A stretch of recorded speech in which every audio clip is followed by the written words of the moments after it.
하얀 앵두는 강원도 영월을 배경으로 이야기가 펼쳐지는 희곡입니다.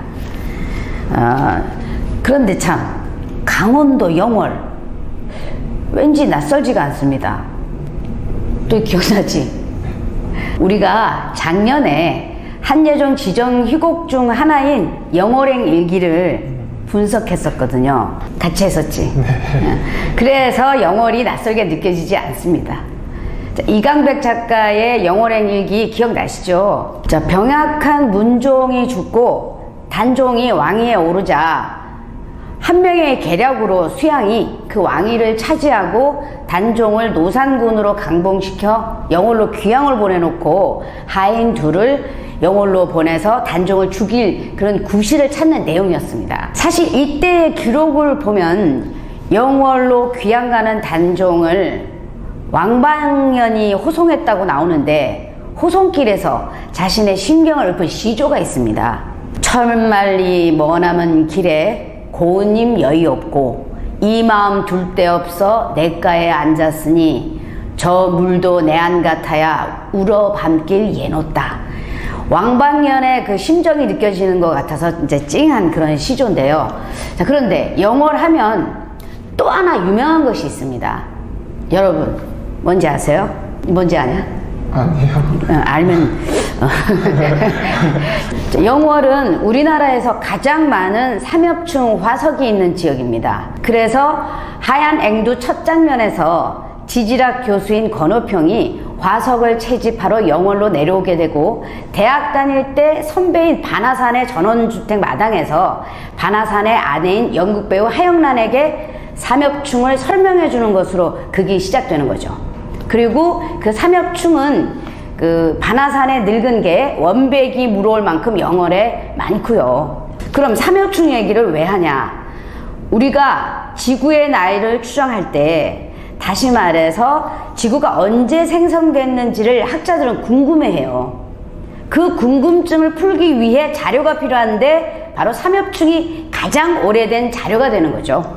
왜냐하면 삼엽충 이전엔 단단한 골격을 가진 질지 동물이 없어서 화석으로 남지 않았어요. 삼엽충 중 가장 오래된 화석은 오스트레일리아 북서부에서 발견된 남조류인데 약 35억 년 전의 것으로 추정되고 있죠.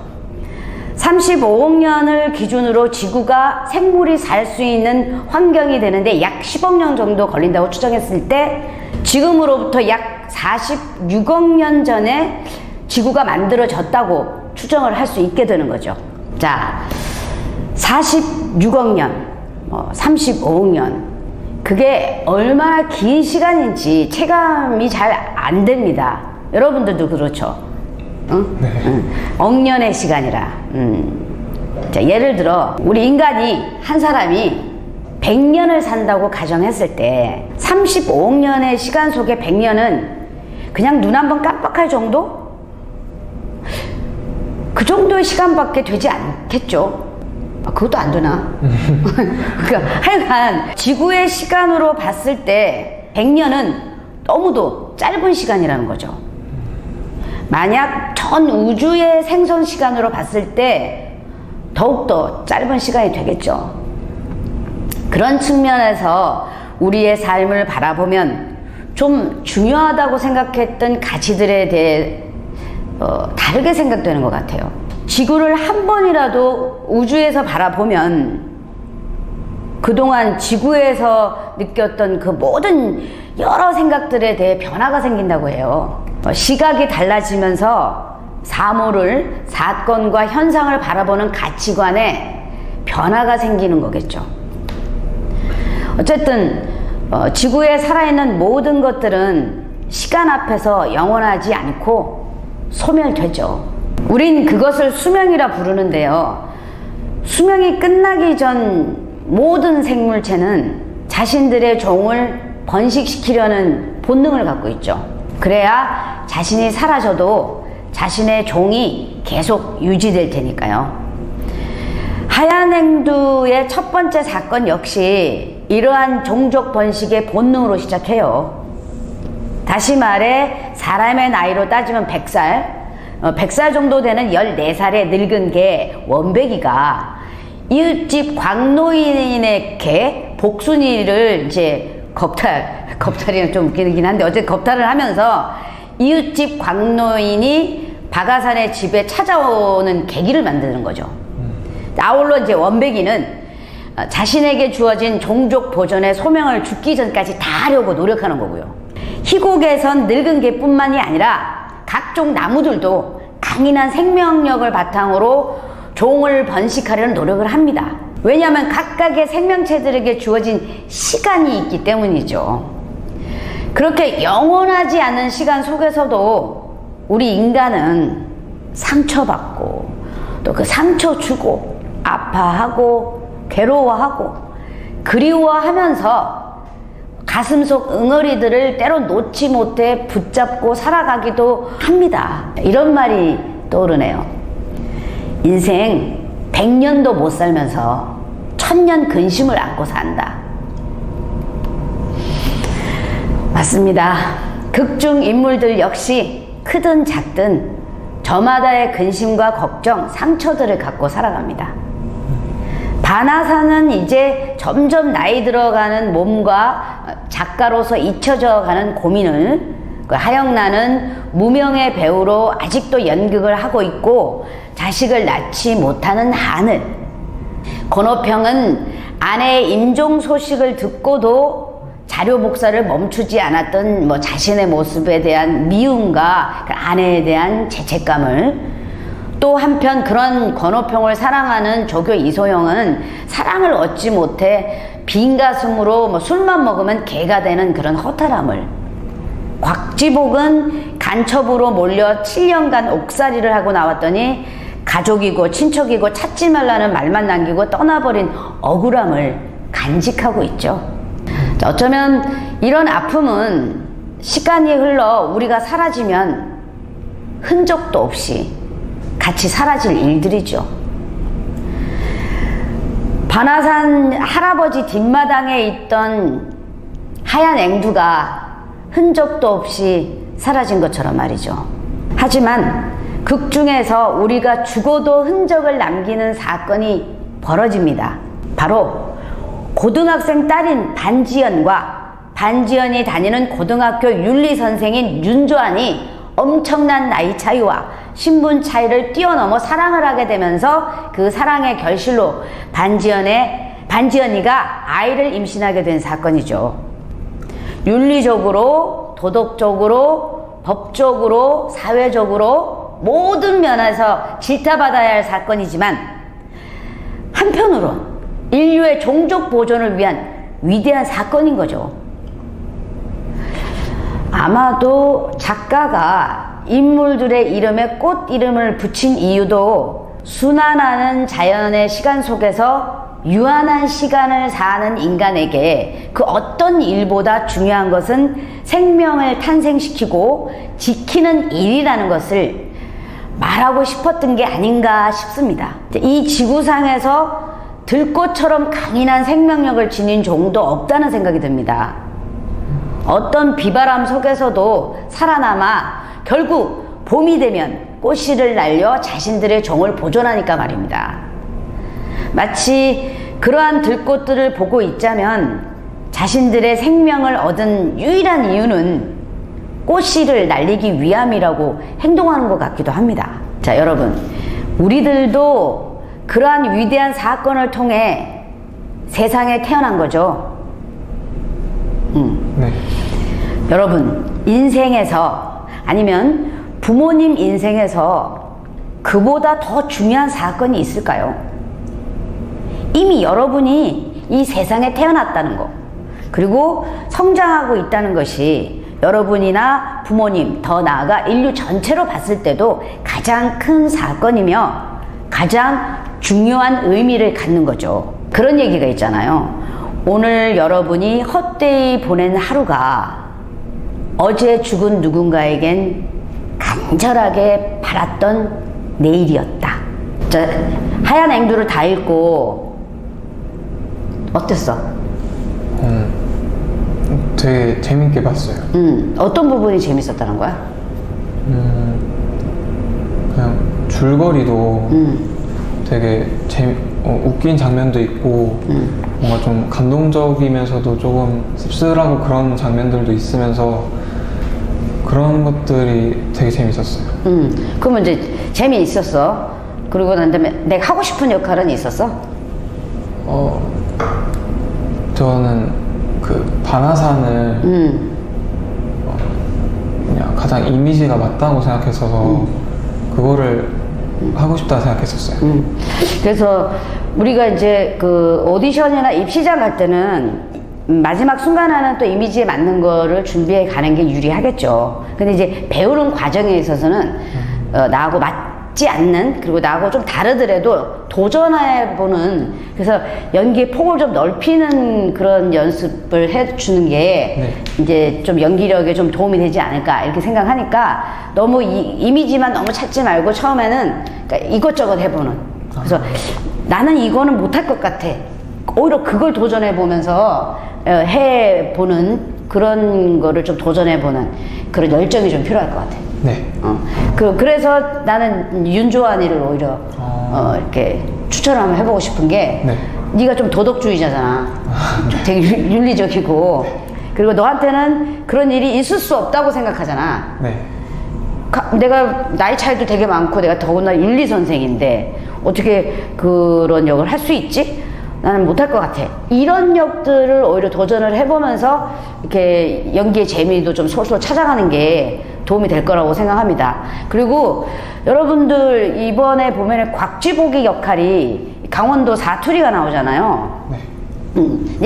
이 강원도 이제 친구들한테 유리할 수도 있겠지만 또 이 연기라는 게 또 말만 갖고는 또 안 되니까, 그러니까 연기력도 있어야 되고 또 말투도 또 흉내를 내야 되고 이중 삼중으로 힘들지만 곽지복 역할을 해낼 수만 있다면 이 역할도 굉장히 도전해 볼 만한 역입니다.